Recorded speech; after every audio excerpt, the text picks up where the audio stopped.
tatlong rounds, ang final answer ni na JM at Piang na breadwinner na makeup artist ay si number 3. Si number 3 nga, kilalanin na natin ang bayani ng kanilang pamilya. Is it 1, 2, or 3? And the breadwinner na makeup artist is...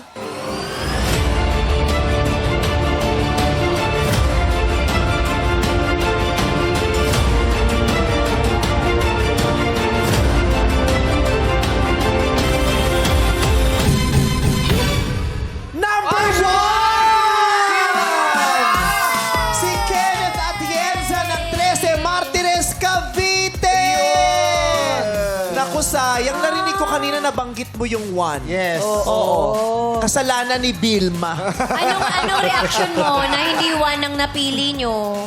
Sayang, pero okay lang naman po. Okay lang. Okay lang naman. Kasi talaga namang nakaka-convince naman talaga si number 3 eh. Ang galing niya magsalita. Theater Umiiyak actor pa. ka ba, kuya, number 3? Number 3, anong trabaho ni number 3? Arnel Ferrer, anong trabaho mo? Isa po akong wedding singer po. Wedding singer! Isa ka rin bang breadwinner?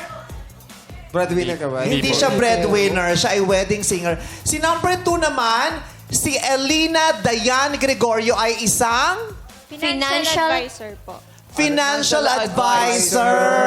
Pero ang galing mo din mag-makeup. Oo. So, Ate Vilma, sorry, mali ang hula ninyo. Gayun pa man, kahit mali ang hula mo, makakatanggap ka pa rin ng 5,000 pesos.